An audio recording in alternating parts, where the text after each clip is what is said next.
What if I told you most Americans retire with way less than you think?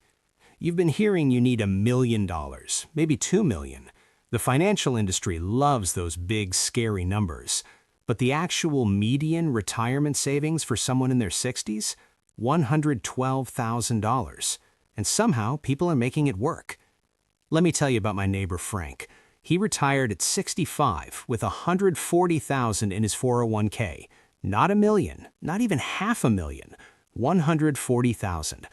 Everyone told him he couldn't retire. You need at least $500,000, they said. You'll run out of money.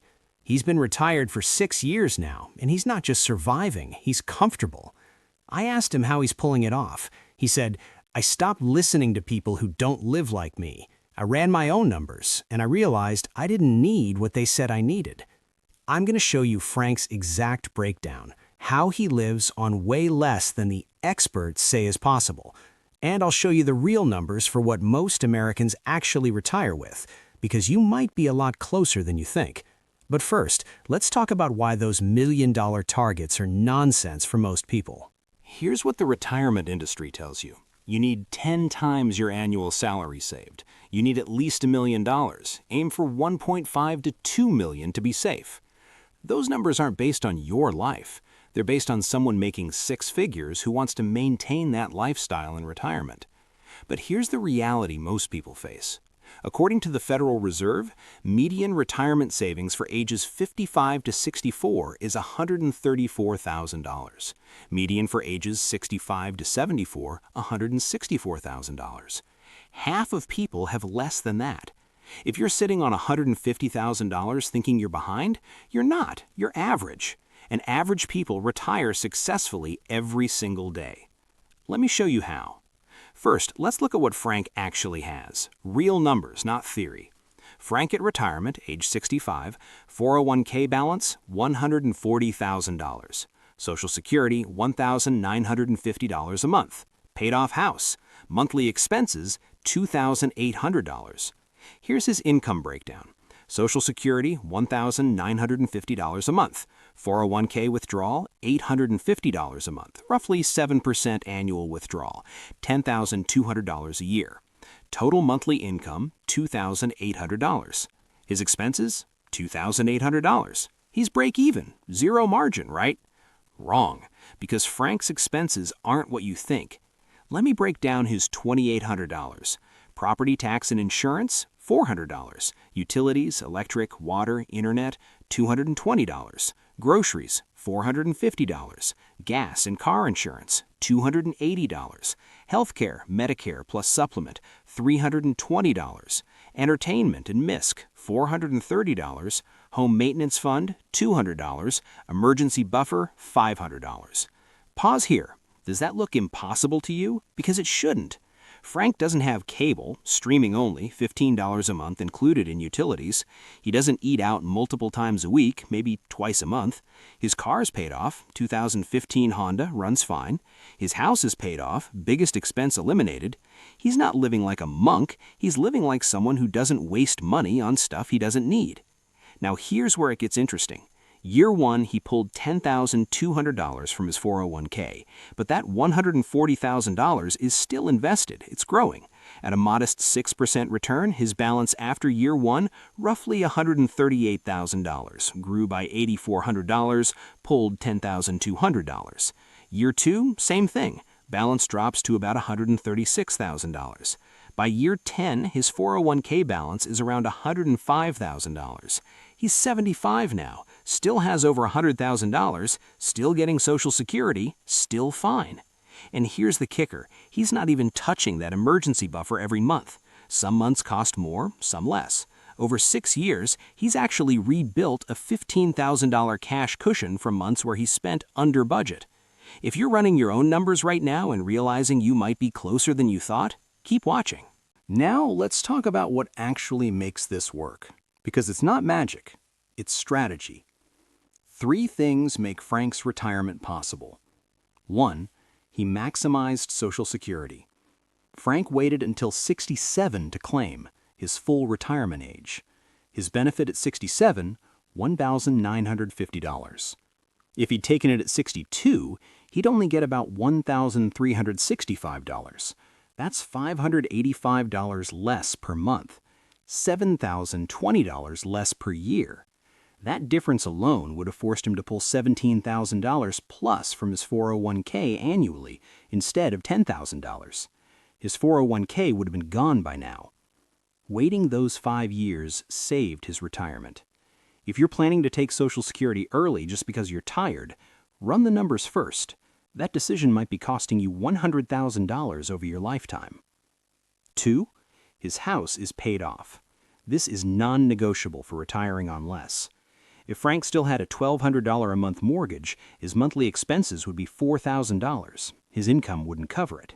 He'd need $250,000 plus saved, not $140,000. Paying off the house before retirement isn't always the right move, but if you're retiring on a smaller nest egg, it's essential. 3. He cut expenses before retiring. Frank didn't wait until retirement to figure out his budget. He practiced for 2 years before he retired. Canceled subscriptions, cut cable, learned to cook more, downsized from 2 cars to 1. By the time he retired, he already knew he could live on $2,800 a month because he'd been doing it. This is where most people fail. They retire hoping they'll spend less. Frank proved he could before he quit. Now here's the range, what most retirees actually live on. Let's look at actual data on what retirees spend. Bottom 25% of retirees average spending around $2,100 a month. Median, 50th percentile, around $3,200 a month. Top 25%, around $5,500 a month. Notice something? Half of retirees live on $3,200 or less per month. That's $38,400 a year. Now let's reverse engineer what that takes. Social Security average is $1,800 a month equals $21,600 a year. Gap to cover, $38,400 minus $21,600 equals $16,800 a year. Using the 4% withdrawal rule, you'd need $420,000 saved. Using a 5% rule, more aggressive but doable, you'd need $336,000. Using Frank's 7% rule, higher risk but works with Social Security, you'd need $240,000. So to be a median retiree, middle of the pack, you need somewhere between $240,000 and $420,000 saved, depending on your strategy. Not $1 million, not $2 million. If you're in your 50s with $200,000 saved and thinking you're doomed, you're not. You're on track for a median retirement. But what if you've got less? What if you're at $100,000 or below? Can you retire with less than $140,000? Yes, but it requires trade-offs. Let's look at my neighbor Marie, retired at 66 with $85,000 in savings. Social Security, $1,650 a month. Her strategy? She works part-time. 15 hours a week at a local bookstore, makes $900 a month. Her monthly income? Social Security, $1,650, part-time work, $900, 401k withdrawal, $300, pulling just $3,600 per year. Total, $2,850 a month. Her expenses, $2,600. She's got margin. Her 401k will last decades because she's barely touching it. Is she retired? Technically no, but she's working on her terms. 15 hours, doing something she enjoys, no stress. And financially, she's more stable than people with twice her savings who aren't working at all. If you're retiring with under $100,000, ask yourself, could I work part-time for 5 years? That bridge income can be the difference between barely surviving and living comfortably. Here's what this all means for you. You don't need $1 million to retire. You might not even need half that. What you need is 1. Social Security maximized. Wait until 67 or 70 if you can. 2. A paid-off house or very low housing costs. 3. Realistic expenses, proven before you retire, not hoped for. 4. Flexibility, maybe part-time work, maybe adjusting spending. Frank's not rich, Marie's not rich, but they're both comfortable. They're not traveling to Europe twice a year, they're not buying new cars every 3 years, but they're not stressed, they're not worried, they're living their lives. And that's what retirement should be. Look, the retirement industry wants you scared. Scared people buy more products, pay more fees, work longer than they need to. But the truth is, most people retire with way less than $1 million, and most of them are fine. Here's what you should do this week. 1. Find out your actual Social Security estimate. Go to ssa.gov. Get your number at 62, 67, and 70. 2. Write down your real monthly expenses, not what you hope they'll be, what they actually are right now. Then, subtract work-related costs. 3. Run this simple equation. Monthly expenses minus Social Security times 12 times 20 equals rough amount you need saved. That's a 5% withdrawal rate over 20 years. Not perfect math, but close enough for planning. 4. If your number's less than you thought, stop panicking. You might be closer than the experts told you. And remember, if you're relying only on Social Security and savings, you're missing the safety net. All right, that's it from the porch today.